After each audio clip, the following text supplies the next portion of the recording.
कक्षा 8वीं के सभी छात्रों का हार्दिक हार्दिक स्वागत। विषय हिंदी, व्याकरण घटक, पत्र लेखन। पत्र लिखते समय आवश्यक बातें। सीबीएसई के पाठ्यक्रम के आधार पर पत्र का आलेख तैयार करते समय निम्नलिखित बिंदुओं को ध्यान में रखा जाना आवश्यक है। पहली महत्वपूर्ण बात है, पत्र लेखन की भाषा सरल, सहज तथा स्वाभाविक होनी चाहिए। दूसरी बात है, पत्र लेखन की भाषा में आत्मीयता होनी चाहिए तथा इन बातों के दृष्टिगत ही शब्दों का चयन किया जाना चाहिए। तीसरी बात है, पत्र लेखन में संक्षिप्तता होनी चाहिए, अनावश्यक विस्तार से बचना चाहिए। और चौथी बात है, पत्र लेखन में शिष्टाचार और सौहार्द पर पूरा ध्यान देना चाहिए और उसका उद्देश्य स्पष्ट होना चाहिए। पत्र लेखन की कुछ सामान्य विशेषताएं: सरलता, स्पष्टता, निश्चयात्मकता, संक्षिप्तता, मौलिकता, उद्देश्यपूर्णता। पत्र के प्रकार दो होते हैं। पहला है अनौपचारिक पत्र और दूसरा है औपचारिक पत्र। शैली के दृष्टि से पत्र के दो प्रकार हैं, अनौपचारिक पत्र और औपचारिक पत्र। इसमें से हम पहले अनौपचारिक पत्र की परिभाषा देखेंगे। जिन लोगों से हमारे व्यक्तिगत संबंध होते हैं, उन्हें जो पत्र लिखे जाते हैं वे अनौपचारिक पत्र कहलाते हैं। इन पत्रों में व्यक्ति अपने मन की अनुभूतियों, भावनाओं, सुख दुख की बातों आदि का उल्लेख करता है। अंततः इन पत्रों को व्यक्तिगत पत्र भी कह सकते हैं। दूसरा है औपचारिक पत्र। ये पत्र औपचारिक संदर्भ में लिखे जाते हैं। जिन लोगों के साथ इस तरह का पत्राचार किया जाता है उनके साथ हमारे व्यक्तिगत संबंध नहीं होते, हम उन्हें जानते तक नहीं होते हैं।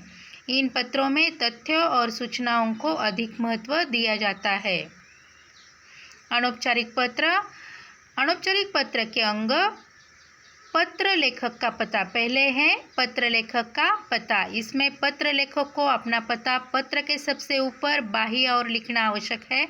यदि छात्रों को परीक्षा भवन में पत्र लिखने के निर्देश दिए गए हैं तो उन्हें अपना पता न लिखकर परीक्षा भवन तथा नगर का नाम जहां परीक्षा हो रही है लिख देना चाहिए, जैसे परीक्षा भवन नई दिल्ली।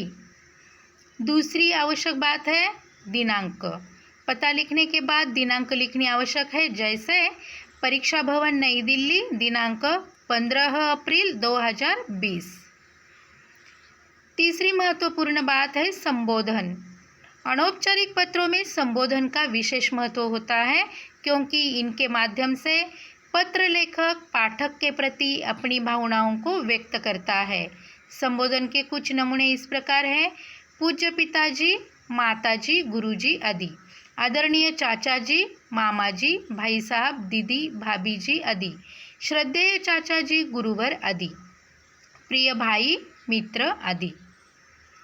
आगे की बात है शिष्टाचार सूचक पदबंध, अभिवादन के वाक्य।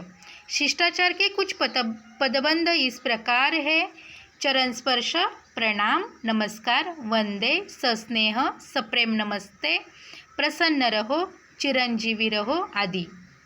आगे की महत्वपूर्ण बात है विषय वस्तु या मूल कथ्य। शिष्टाचार सूचक शब्दों के बाद पत्र की मूल विषय वस्तु आती है। इसे पत्र का कथ्य भी कहते हैं।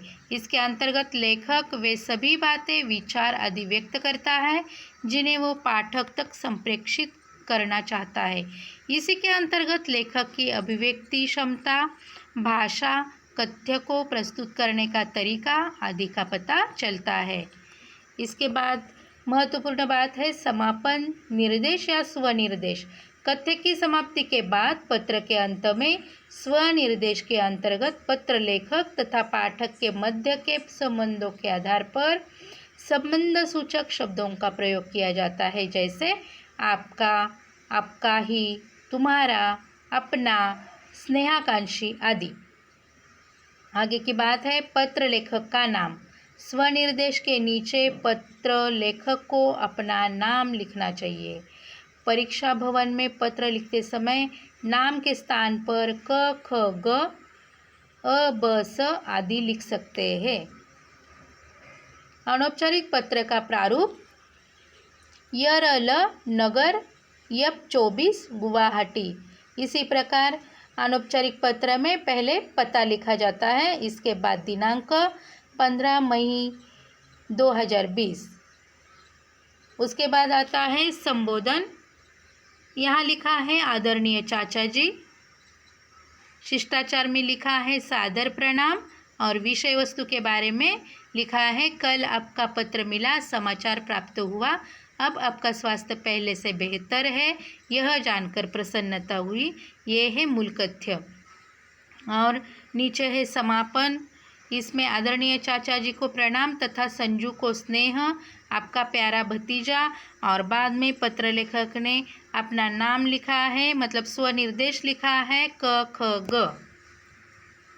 अनौपचारिक पत्रों के नमूने। यहाँ पहला नमूना है, इसका विषय है सहेली की बड़ी बहन का दाखिला मेडिकल में हो गया है। इस सफलता के संदर्भ में एक बधाई पत्र। परीक्षा भवन नई दिल्ली, दिनांक 20 जनवरी 2020। प्रिय रागिनी, सस्नेह, कल तुम्हारे पत्र से जब यह समाचार मिला कि तुम्हारी बड़ी दीदी का दाखिला लखनऊ मेडिकल कॉलेज में हो गया है, हमारे घर में भी प्रसन्नता का माहौल छा गया। अनीता दीदी तो शुरू से ही बहुत मेहनती थी, पढ़ाई के अलावा और कुछ उनको रुचता ही न था।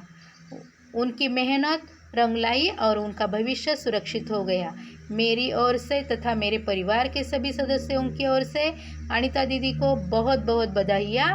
अनीता दीदी के इस शुभ समाचार से मेरी बड़ी दीदी को भी बहुत प्रेरणा मिली है। वे भी अगले साल मेडिकल की प्रवेश परीक्षा में बैठेगी। उन्होंने भी संकल्प किया है कि अनीता दीदी की तरह वे भी परिश्रम करेंगी। देखो क्या होता है। शेष सब सामान्य है। अपने मम्मी पापा और अनीता दीदी को मेरी ओर से प्रणाम निवेदित करना। शेष कुशल है। पत्र लिखती रहना। तुम्हारी प्रिय सखी क ख ग। अभी हम अनौपचारिक पत्र का दूसरा नमूना देखेंगे। इसका विषय है ग्रीष्मावकाश में शिमला बुलाने के लिए शिमला के मित्र द्वारा दिल्ली के मित्र को निमंत्रण पत्र है। पता है यरल माल शिमला, दिनांक है 20 मई 2020। प्रिय मित्र कुमार, सस्नेह, आशा है तुम सकुशल हो। आजकल टेलीविज़न पर दिखाया जा रहा है कि दिल्ली में भयंकर गर्मी पड़नी प्रारंभ हो गई है और बच्चे बीमार न पड़े, इसलिए सरकार ने मई के पहले सप्ताह से ही सारे स्कूलों को बंद किए जाने का आदेश दे दिया है। तुम्हारा भी ग्रीष्मावकाश प्रारंभ हो गया होगा। तुमने अपना क्या कार्यक्रम बनाया है? यदि अभी तक तुमने अपने मम्मी पापा के साथ कोई कार्यक्रम नहीं बनाया है तो अच्छा होगा कि तुम शिमला आने का कार्यक्रम बना लो। हमारे यहाँ ऊपरी मंजिल पर जो किराएदार रहते थे वे खाली कर गए हैं। ऊपर के दोनों कमरे खाली हैं। मैंने अपने मम्मी पापा से बात कर ली है। वे भी तुम्हें और तुम्हारे माता पिता को यहाँ आने के लिए आमंत्रित करते हैं। तुम यहाँ आओगे तो मैं तुम्हें शिमला के सभी दर्शनीय स्थलों पर घुमाने ले जाऊँगा। 1-2 दिन के लिए हम लोग कुफरी भी चलेंगे। तुम्हें बहुत मज़ा आएगा। अपने माता पिता से बात करके कार्यक्रम की सूचना देना। तुम्हारे पत्र की प्रतीक्षा रहेगी। सब लोगों को मेरा प्रणाम निवेदित करना। शेष कुशल है। तुम्हारा क ख ग। तो इसी प्रकार आज हमने अनौपचारिक पत्राचार के बारे में जानकारी ले ली। धन्यवाद।